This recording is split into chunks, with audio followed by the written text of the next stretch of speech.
नमस्ते साहेब, मी Lokmanya news digital मीडियाहून Sachin Patil बोलतो. बोलाय साहेब. तुमच्याकडून काही फोटोज मला फॉरवर्ड झालेले आहेत. तर ऍक्च्युली हा, तो हो. काय अच्छा. विषय आहे? अच्छा, त्या ह्याचा प्रेस कॉन्फरन्सचा हां सर. तो विषय असा. त्या तुम्हाला पाठवलेल्या फोटोमध्ये ब्लॅक कलरची स्कॉर्पिओ आहे. स्कॉर्पिओ, हां, ती स्कॉर्पिओ राजेश क्षीरसागर यांच्या नावावर आहे. हां, हा एक विषय. हां. आणि त्या गाडीमध्ये तुम्हाला एक 2-4 फोटो टाकलेत आणि तुम्हाला व्हिडिओ पण एक टाकलेला आहे. हो. तर त्यामध्ये राजेश क्षीरसागरनी त्या गाडीला पोलीस हा फलक लावलाय. पोलीस आत हां. आत पोलीस फलक दिसतोय का साहेब? हो, दिसतो ना, बघितलं. हा. तर भारतीय कायद्यानुसार हां. पोलीस हा फलक फक्त पोलिसांनीच लावायचा असतो. पोलीस प्रशासनानं, आणि ती शासकीय गाड्यांना, प्रायव्हेट गाड्यांना पोलीस असा फलक लावायचा नसतो. नसतो. यांच्या ताफ्यामध्ये गाडी साहेब फिरती आणि त्या ताफ्यामध्ये पोलीस लावलेली गाडी, ऍक्च्युली ती गाडी स्वतःची यांची. हो, आता तुम्ही तसा तुम्ही माझा तर प्रश्न जनतेसाठी आणि तुम्हालाही काय, की हो, हे कधी पोलीस झाले? काही तोतया पोलीस आहेत, यांना तोतया पोलीस घोषित करायला पाहिजे, यांना अरेस्ट करायला पाहिजे. पोलीस प्रशासनाच्या फलकाचा गैरवापर म्हणून राजेश क्षीरसागरना अरेस्ट केलं पाहिजे. कायद्याचा भंग म्हणून त्यांच्याकडची सिक्युरिटी काढून घेतली पाहिजे. भारताच्या संविधानाची फसवणूक म्हणून यांना यांच्या पदावरनं का निलंबित करू नये, असंही झालं पाहिजे. हे जर सर्वसामान्य समजा मी केलं असतं तर, हो, कायद्यापुढे सगळे समान. मग मी केलं असतं तर काय झालं असतं? माझ्यावर गुन्हा दाखल करून, हा नुसता नाही, डायरेक्ट दखलपात्र गुन्हा दाखल केला असता माझ्यावर. हे साहेब वाईट आहे.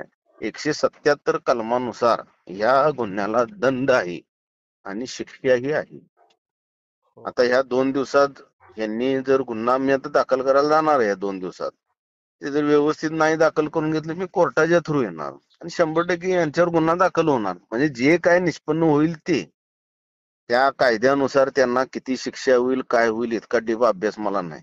पण 100% जनतेच्या पुढे आम्ही निदर्शनास आणून दिलेलं आहे मी, की यांचं वागणं पहा. मुळात यांचं व्यक्तिमत्व हे वादग्रस्त. पूर्वीपासून नुसतं ह्याला मार, त्याला ठोक, ह्याचं काढून घे, त्याच्याकडे खंडी माग, ह्याला धमकव, ह्याशिवाय यांची भानगडच नाही.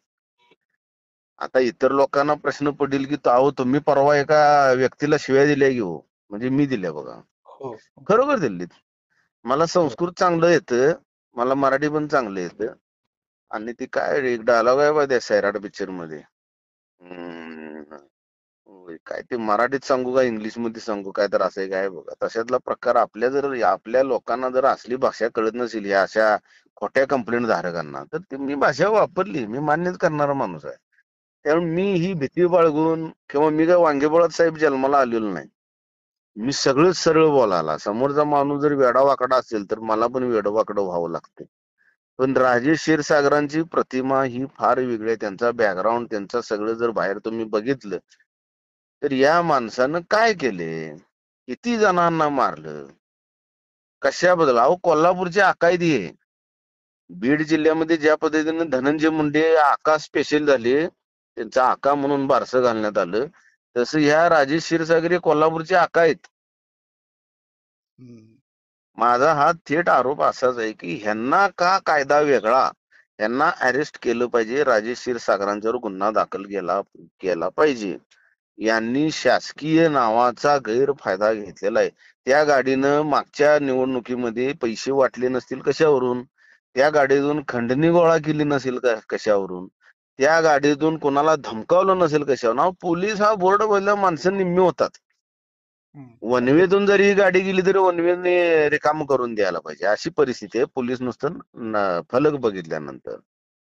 हो, याचा दुरुपयोग राजेश क्षीरसागर यांनी केलेला आहे. आणि मी हे कागदोपत्री पुराव्यानिशी फोटो, हो, तुम्ही हे दिलाय मला. फोटो भारत देशातल्या कुठल्याही कानाकोपऱ्यात चेक करायला पाठवा, म्हणजे तुम्ही नव्हे, हं, गव्हर्नमेंटनं हं. कुठेही पाठवू देत, सगळे चेकआउट करू देत, काही अडचण नाही माझी.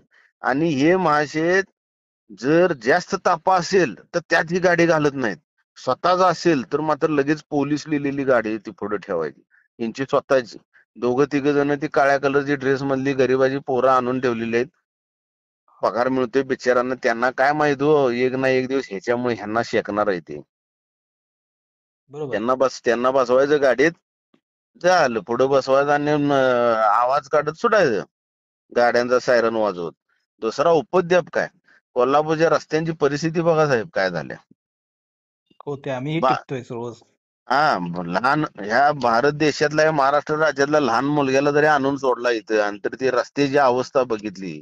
मी मागच्या एका बाईट मध्ये बोललो होतो साहेब, जर फॉरेन मध्ये मला वाटते 8 महिने जर बर्फ असेल, 8 महिने पाऊस पडत असेल, पाऊस बर्फ 8 महिने धरा फक्त 12 महिन्यातले, तरी तिथले रस्ते सुस्थितीत चकचकीत काळे कुळकुळीत रस्ते असतात, एक बरोबर. डबरा नसतो. आणि ह्यांनी आता या 100 कोटी रस्त्याची काय वाट लावली. त्या आमच्या शिवाय पेठेतल्या प्लेयरांना खेळायला गांधी मैदान नाही. आज पुढारी किंवा पुढारीलाच आहे बहुतेक बातमी, गांधी मैदानाच्या आसपासच्या सगळ्या ज्येष्ठ नागरिकांनी मिळून निवेदन दिलं शेवट महापालिकेला, की कधी होणार आहे गांधी मैदानचं काम. अहो नुसती लूट चालू आहे, लूट. राजेश क्षीरसागर म्हणजे द लूट. त्या मोठमोठ्या मॉलला एक ऑफर असते बघा, द लूट. बरोबर. तसं द लूटचा नेता हा. काही नाही, मला 2 हाना पण नेता म्हणा. प्रवृत्तीच घाणेरड्या हो, प्रवृत्ती घाणेरड्या. आणि आम्ही पक्षाच्या वतीनं बघा, हे गद्दार सेनेचे आमदार आहेत. आमचं कामच आहे की ह्या कोल्हापूर शहरामध्ये किंवा जिल्ह्यामध्ये कोणी चुकीची पावलं टाकत असेल, कोणी भ्रष्टाचार करत असेल, तर तो उघडकीस आणणे. ह्यांनी भ्रष्टाचार केला नाही, भ्रष्टाचाराच्या सीमा पार केल्या ह्या व्यक्तींनी. आणि आज हे उघडकीस आलेलं प्रकरण किती गंभीर आहे, हो, किती गंभीर आहे सांगा. फारच.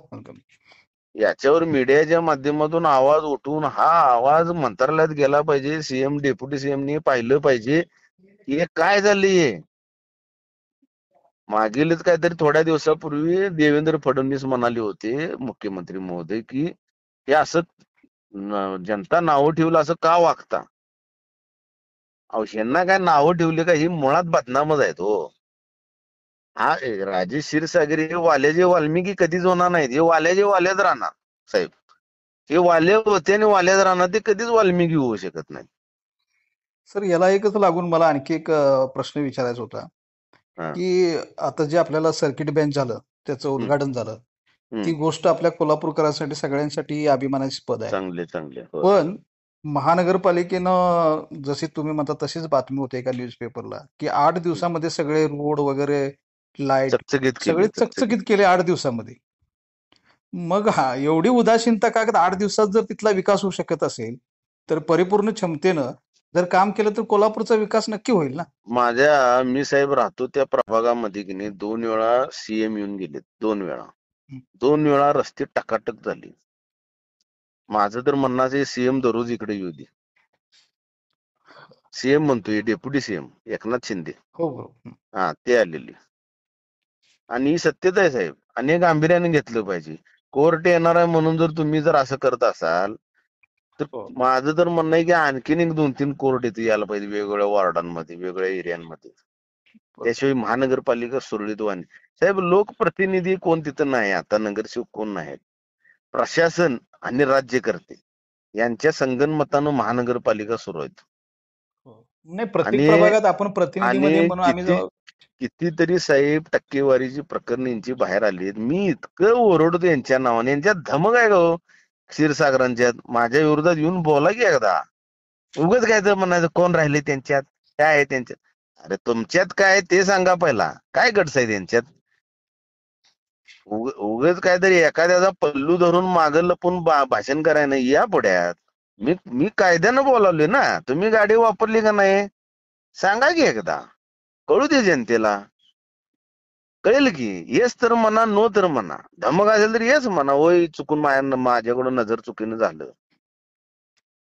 मी एका व्यक्तीला शिवी दिली, मी स्पष्ट सांगितलं की नाही, की माझं नाव तू का घातलंस, मी काय हा प्रकार केलाय काय तर नाही. तू स्वतः म्हणतोय त्या बाईड ह्याच्यात माझं आणि त्याच्या संभाषण मध्ये, इंगोले साहेब तुम्ही नव्हता, पण तुमचं नाव घेऊन तू शिवी देतोय. अरे माझं नाव कोण पण उद्या शिवी देत बसतील का, मला गुन्हेगार करतोस का, माझ्यावर गुन्हा दाखल करतोस. म्हणून मी शिव्या दिल्या साहेब. हो. आणि मी त्यात परत म्हणलोय देणार साहेब. मी भोगलेला माणूस आहे या असल्या गुन्ह्यात. त्या उत्तम कोरानेनं की नाही स्वतःच्या हव्यासापोटी, राजकीय हव्यासापोटी खोटी गुन्हे जी माझ्यावर दाखल केली होती, आज त्याचा परिवार म्हणजे ते सोडून चुकीची लोक म्हणजे बिचारी चांगली माणसं यात सापडली, पण यानं वाट लावली कोराने परिवाराची. साहेब देव आहे जगात, ह्या जगामध्ये साहेब देव आहेत. आणि माझं ठाम म्हणणं आहे साहेब, मी एक चांगली भक्ती करणारा माणूस आहे. मी असं म्हणत नाही ऋषी मुनी साधू संत मी आहे. मी एक चांगली भक्ती करतोय. मी कोणाचा वाटोळकर म्हणत नाही कधी. आणि माझं चांगलं कर असं परमेश्वराकडे मी कधी साहेब मागितलं नाही. मी एकच मागतोय, माझ्याकडनं कुठलंही विपरीत काय घडू नये, माझ्या बापाचं नाव खराब होईल असं काही घडता कामा नये, एवढंच मागतोय. काय नाही, दैनंदिन मी देवाला जाणारा माणूस. मी इथं कॉमर्स कॉलेज जवळ दत्त महाराजांना दररोज असतोय. सकाळी वेळ मिळाला नाही, दुपारी वेळ मिळाला नाही, संध्याकाळी का असतो? मानसिक समाधान मिळवायला. पैसे मिळवायला मी जात नाही साहेब तिथे कुठं. आणि पैसे मिळवायला साहेब धमक लागते. पैसे मिळवायला आपलं मन स्वच्छ असलं आपोआप पैसा पण चालणार. ज्यादा पैसा घेऊन काय करणार आहेत? बरोबर. कोण सुखी आहे सांगा? शहाजहानने साहेब मुमताजसाठी ताजमहल बांधला असं ते आख्यायिका आहे. आख्यायिका, मी ते ऍक्च्युली ताजमहल मानत नाही, पण असू दे चला मान्य करू. अहो पण ती मुमताज जिवंत नव्हती तर ताजमहल ती घेऊन काय करायचं आता शहाजहाननं तरी? काय साहेब, उपयोग झाला? जनतेतून येणारा एक प्रश्न आहे, सातत्यानं आमच्याकडे येतो. ज्यावेळी हम्म, अशा पद्धतीच्या न्यूज येतात, हम्म, त्यावेळी जनता अशी म्हणते की ज्यावेळी अनेक राजकर्ते किंवा राजकीय नेते एकत्रित असतात किंवा एका पक्षात असतात, हम्म, त्यावेळी ते एकमेकांविषयी एकदम चांगले संबंध असतात. हम्म. पण ते वेगवेगळ्या पक्षात जातात तेव्हा ते एखाद्या म्हणजे विरोधकासारखे नाही नाही, वागतात. काय तुमचा प्रश्न साहेब हा मला लागू होत नाही. कारण सांगतोय का? राजेश क्षीरसागर हे कोण आहेत? गद्दार सेनेतली गेलेली, गद्दार सेनेमध्ये फुटलेले आमदार हे कोण आहे? त्यांचं कर्तृत्व सांगा हो. तुम्हीच सांगा मला, मीच तुम्हाला आता प्रश्न विचारतो. सांगा एखादा एक चांगला प्रोजेक्ट सांगा. काही नाही. हा आता ते प्रश्न वैयक्तिक तुमच्यासाठी नव्हता, म्हणजे सर्वसमावेशक. ज्यावेळी एखाद्या मग एक्स वाय झेड मग पक्षात. हा प्रश्न साहेब बीजेपीला लागू होतोय. ज्यावेळी अजितदादांनी सिंचन घोटाळा केला, हजारो कोटीचा भ्रष्टाचार झाला, जे धरणाबाबतीत वादग्रस्त वक्तव्य ज्यांनी केलं, ज्या एकनाथ शिंदेच्या बाबतीत सगळीकडे काय काय काय काय चालू होतं, छगन भुजबळ जेलमधून बाहेर आले, अशी कित्येक उदाहरणं आहेत की ह्या माणसांनी भ्रष्टाचार साहेब केला आणि त्या भ्रष्टाचारी लोकांना यांनी मंत्री केलं. भ्रष्टाचारी लोकांना मंत्री केलं. भ्रष्टाचारी साहेब भ्रष्टाचारी केलं. मी अगदी जपून शब्द वापरलो. हा प्रश्न त्यांना लागू होते. हो. अहो देवेंद्र फडणवीसांचं प्रत्येक जर भाषण तुम्ही ओपन करून बघितलं, पूर्वीचं जुनं, हम्म. काय वाटेल दे होऊ दे, काय पलट होऊ दे, जग इकडचं तिकडं होऊ दे, राष्ट्रवादीची युती नाही. अहो पहिल्या गाडीनं अजितदादांना घेतलंय आणि उपमुख्यमंत्री पार्टी केला. हो. म्हणजे सत्तेसाठी कोणत्याही थराला जाणारा पक्ष असा याचा अर्थ होतोय. गेलीत का नाही? अहो हो. वस्तुस्थिती साहेब अशी आहे, भाजप पक्षाला म्हणजे ऐकण्यात आहे माझं, खरं कुठं देव जाणे, पण ही सत्यता आहे. भाजप पक्षाला आरएसएस वाल्यांचाच विरोध आहे. एक वेळ सत्ता नको. अटल बिहारी वाजपेयींचं सरकार एकमतानं पडलं होतं, एकमतानं फक्त. हो, बरोबर. पण तिने दुसऱ्यांना वेठीस धरलं नाही आणि दुसऱ्यांना फाशी दिली नाही. त्यांनी सरकार एकमतानं गेले, स्वीकारलं. साहेब, त्याला तुम्हाला म्हणायचं आणखी एक प्रश्न असा होता की आता सध्याच्या याच्यात बघितलं तर उद्धव बाळासाहेब ठाकरे हा पक्ष सत्तेत नाही, हम्म. तरी सुद्धा रविकिरण इंगोले साहेब एवढ्या धडाडीनं कुठलीही भीडभाड न करता एवढं स्पष्ट वक्तेपणानं वागतात. एवढी ताकद तुमच्याकडे कशी काय येते हो?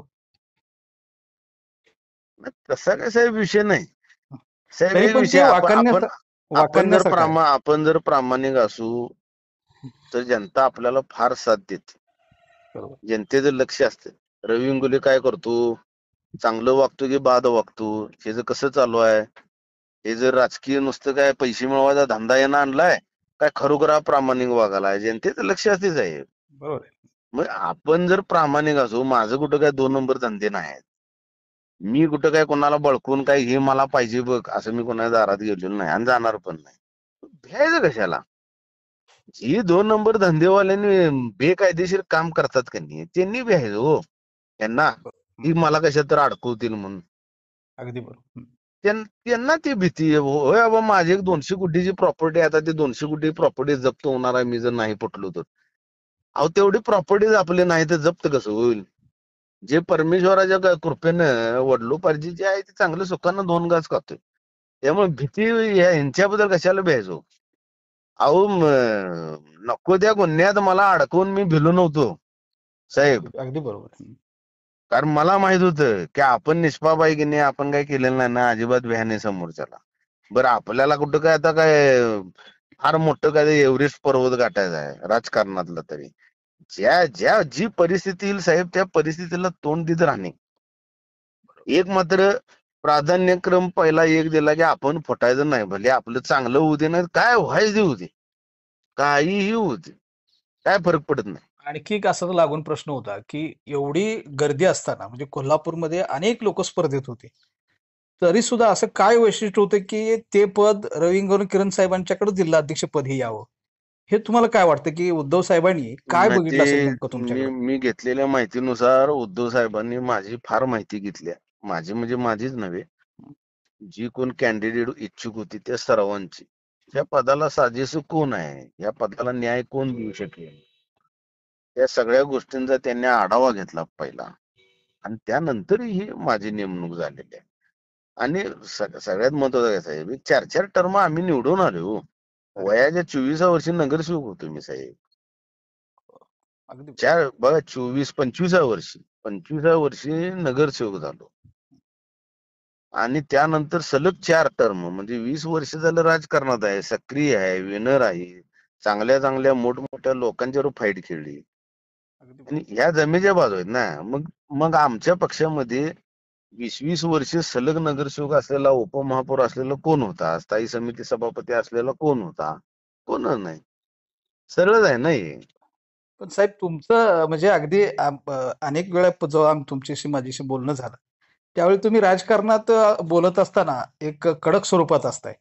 पण जनतेशी किंवा आमच्यासारख्या प्रतिनिधीशी बोलताना अगदी मौमृद्ध असताय. हा तुमचा एक अँगल म्हणजे काही लोक तुमच्यापर्यंत यायला कधी-कधी असं भितात म्हणजे स्पष्ट सांगायचं म्हटलं तर. पण कसं तुम्ही असते अगदी साहेब, फणसासारखा आहे. बाहेरून जरी दिसत असाल तर आतून एकदम मृदू स्वभाव आहे तुझा. मला तो अनुभवायला मिळतोय. हे एक वैशिष्ट्य जनतेसमोर पण जायला पाहिजे. कुणीतरी साहेब आवळ्याचा भोपळा केलेला असतो. एवढं असलं की एवढं सांगायचो. चांदोबातल्या गोष्टी हो. विक्रम आला आणि हे विक्रमच्या मानगुटीवर वेताळ बसला. असलं काहीतरी त्या स्टोरी आहेत की नाही त्या चांदोबा मासिक मधल्या, तशा पद्धतीने कोणतरी काहीतरी सांगत असते. मी एका मुलाखत मध्ये साहेब म्हणलो होतो पूर्वी, आता या विधानसभेच्या अगोदर, जो माझ्या संपर्कात येईल तो माझा संपर्क सोडून जात नाही कधी. हं, आणि सत्यता आहे हो साहेब. तुम्हाला एक उदाहरण म्हणून सांगतो. मला एका मीडिया मधल्या व्यक्तीचा फोन आला होता. मी नाव ओपन करत नाही. त्या व्यक्तीचं काम होतं माझ्याकडे. त्यांनी 2, 4, 5, 10 ठिकाणी फिरून आले. त्यांना कोणी मदत केली नाही. आर्थिक नव्हे, हं, आर्थिक नव्हे, मानसिक. म्हणजे तिथं जाग्यावरची मदत होती, तिथं गेलं पाहिजे होतं, असा विषय होता. हं, मग त्यांचा मला एकदा फोन आला रात्री. मग माझी त्यांची फारशी ओळख नाही. मी त्या ठिकाणी गेलो, त्यांचा प्रॉब्लेम सॉल्व्ह करून दिला. हं, ती व्यक्ती एका चांगल्या चांगल्या वृत्तपत्रामध्ये सर्व्हिसला आहे, ती व्यक्ती. हं. आता त्या व्यक्तीनं माझ्याबद्दल काय म्हणाय सांगा मग. अहो, अक्षरशः की नाही, म्हणजे मी कुठेही दिसलो, गाडी लावून लगेच चालत येतात ते. 4 व्हीलर आले असेल तर गाडीतनं उतरून येतात. अहो, थांबा थांबा, मी आलो म्हणलो, नाही नाही मी येणार. आपण हेच मिळवत असो साहेब. आपण उपयोगाला पडलो पाहिजे ना. आता तुमची माझी साहेब फारशी ओळख नाही. हं, तुम्ही अनपेक्षितपणे मला फोन केला हं. या मुलाखतीच्या दरम्यान. हो. समजा तुम्ही एका कुठल्या तरी वाईट परिस्थितीत आहे, कोणतरी गुंड प्रवृत्तीची माणसं तुम्हाला क्रॉस करायला लागली, हं, कुठेतरी तुम्ही वेगळ्या ठिकाणी अडकलाय. हं. आपल्याला जर परमेश्वरानं ताकद दिली असेल तर माझ्यासारख्याने तिथे जावं हो. हो, अगदी भले बरोबर. माझ्याकडनं तुमचं नाही काम होते, पण पोचायचं तिथे, या मताचा मी आहे. नाही जनतेच्या बऱ्याच अपेक्षा तुमच्याकडून वाढलेल्या आहेत हे पण दिसतंय. कारण होय. कळंब्याचं एक प्रकरण होतं ते अपहार ह्याच्या संदर्भात तुम्ही त्याच्यावर पण बोलला. हम्म. तर तो प्रश्न सॉल्व्ह झाला का साहेब तो? कोणता हो? कळंब्यामध्ये एक कुठली संस्था होती की बाहेरच्या बऱ्याच लोकांचे 50,000 60,000 घेतले होते. तुम्ही हा, त्या करून प्रोटेस्ट. मुलींचा आणि हा मुली होत्या बघा त्या. त्यांना त्यांनी ते द्यायला चालू केली की पैसे त्या हो. संस्थेने. हळूहळू म्हटले आम्ही देतो. मला येऊन त्यातला कोणता प्रतिनिधी भेटला हं, की अहो, ऍक्च्युली 4चं 10 होतील ते तुमचं तुम्ही बघा जाऊ म्हणलं. 4चं 10 होतील. ज्यांचं तुम्ही पैसे द्यायचं आहे त्यांचं स्टॅम्प घ्या किंवा हाताचा थंब घ्या, सह्या घ्या आणि त्यांचं देऊन टाका जाऊ. कशाला गरीबाचं पैसे खाताय म्हणलं. संपला साहेब तो प्रश्न. शिवसेना आडवी आली की साहेब प्रश्न सुटतात. शिवसेना रस्त्यावर उतरली की प्रश्न सुटतात. एवढंच मला साहेब माहिती आहे. सध्या तर सगळीकडे आम्हाला रविकिरण इंगोले साहेबच हेच होतात दिसत आहेत. म्हणजे भविष्यात एक चांगल्या पदावरती किंवा चांगल्या याच्यावरती उंच लेवलला तुम्ही जायला अशी आम्हाला अपेक्षा आहे. तुम्ही अपेक्षा बाळगता, मी माझं भाग्य समजतो साहेब. आशीर्वाद राहू दे. आशीर्वाद तुमचा आम्हाला राहिला पाहिजे सातत्यानं. माझा कसला, मी एवढा मोठा नाही साहेब. मी सर्वसामान्य साहेब परिवारातला आहे. माझं तुम्ही जुनं घर आत्ता बांधायला काढले बघा शिवाय पेठेतलं. पैसे नव्हते म्हणून तटलं होतं. आत्ता बांधायला काढले. धन्यवाद साहेब, तुम्ही बराच वेळ मला दिला, तुमचा मौल्यवान वेळ. त्याबद्दल मी पुनश्च चालेल. तुमचा आभारी आहे. ओके साहेब, थँक्यू. धन्यवाद.